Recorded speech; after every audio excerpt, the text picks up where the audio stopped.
We have the power of zombies for you today. It also appears we got some action in the dinosaur department. Been a little bit there, and more mermails. Blue Moon deck box is still up on pre-order if you want to get to the Fiendsmith Lacrima take. I'll leave a link down below so you guys can grab yours. The foil on this box is going to look actually spectacular, with the moon being on the top and the front of the box being Lacrima here as well.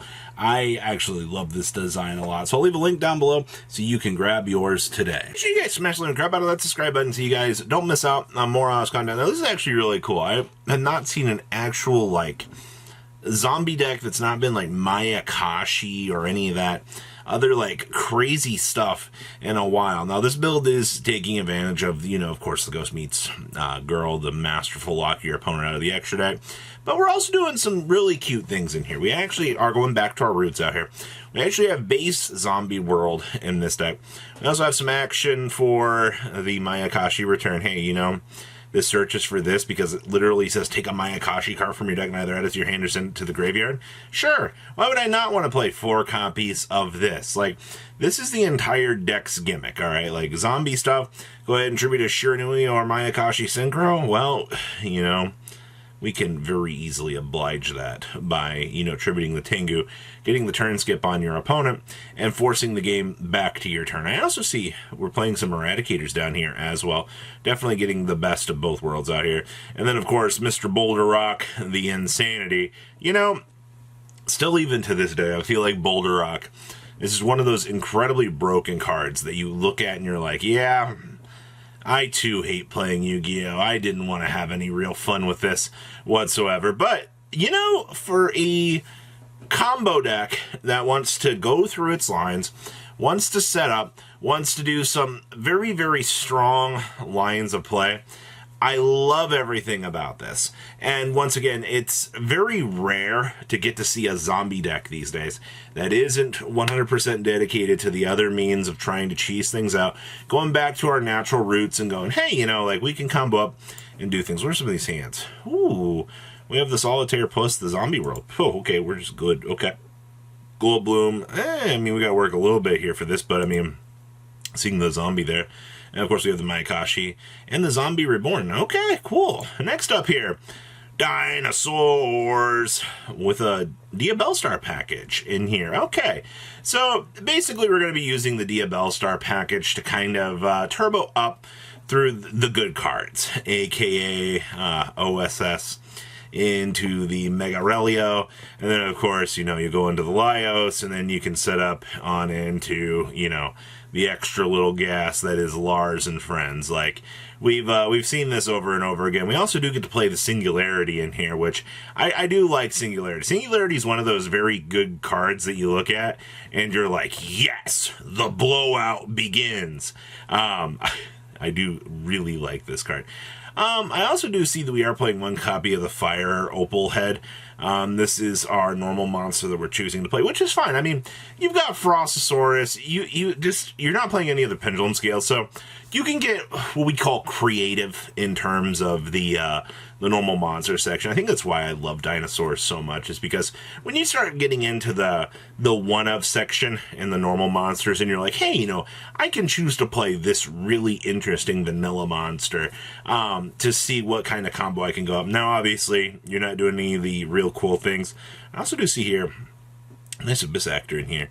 We are doing the Transcendosaurus play, though, which is really cool. So instead of actually, you know, looking at the fusion or the other things, we're actually using the Drithagagius here in order to be our little extra thing. But I mean, hey, if it has no material battles, any damage is doubled. And then detach material from this card, target one of your banished dinosaur special summon, and if this card is destroyed, shuffle a normal monster from your graveyard back into the deck.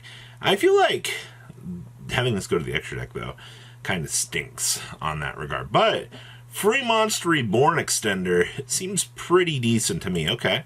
Ooh, we have more Mermail for you here. Now, this build, this is what I like to see. We're absolutely maxing out on those minstrels. You want to be ripping as much away from your opponent as you actually can. We have seen too much out here that not having the hand knowledge can be very punishing to this deck. And I also see we're maximizing 3 and 2 on these.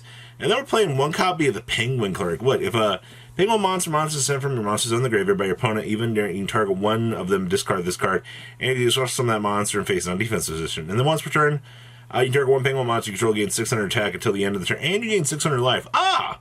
So as we're playing this, we're actually playing the Penguin Cleric has the ability to give itself 600 attack points to gain 600 life points, so that in end-of-match procedures, your opponent just looks at you and goes, Did you really just Penguin Cleric me to gain life? And you're going to be like, yeah! Like, what can you do? I also see we are playing Small World in here to bridge the gap into anything that we need. More builds are doing the Armored Shark, which is correct. I don't know why you would try not to play this card.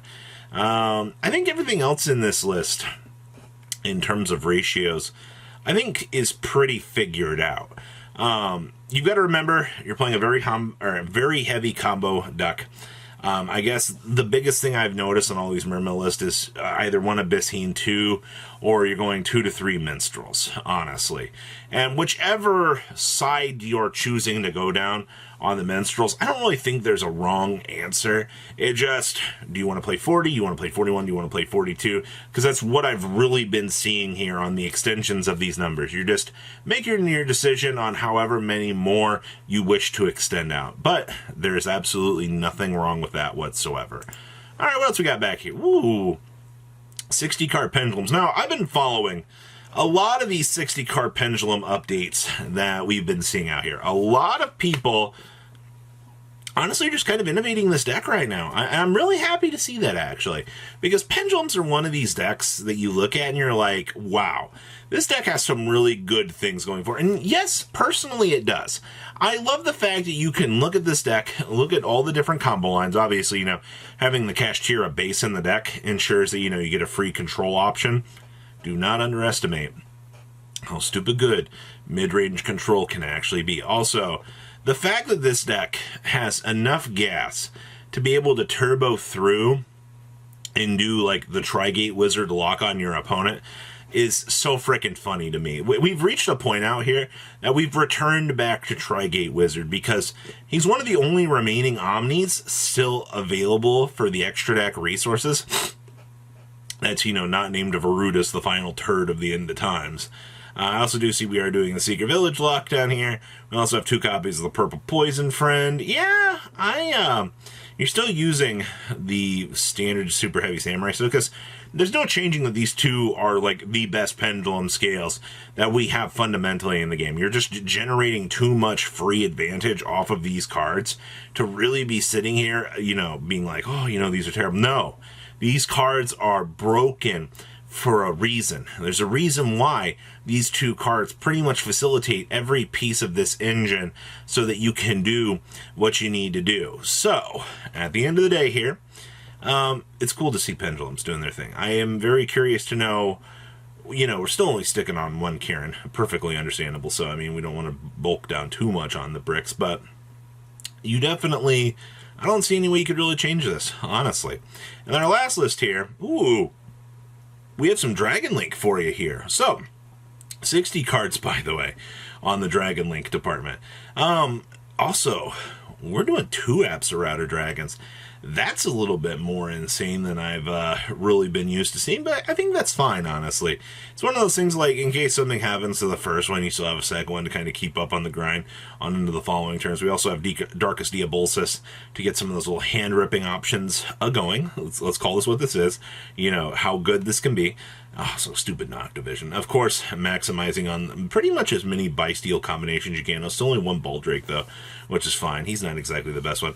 2 copies of Melody. I also do see that we are playing the Quackimera Drago in here as well. Playing the 1 copy of Legatia.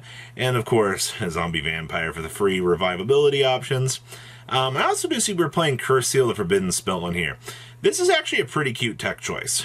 Being able to stop your opponent's, 1 key spell and try to control them, especially in a deck like this that might be designed more for like a local level environment, you can do some pretty stupid things with Dragon Link. Like, we have all come to see out here that Dragon Link is one of these decks that just goes, what are you going to do about it? And just proceeds to smash down the door with this heavy combo potential. And I think that the ceiling in this deck just kind of gets crazier as days go on. So what do you guys think about all of these crazy interesting little decks out here?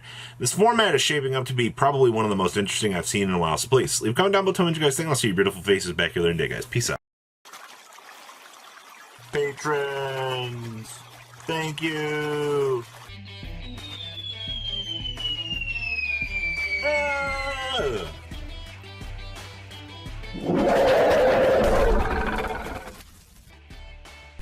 Thank you so much for watching. Check out these other videos.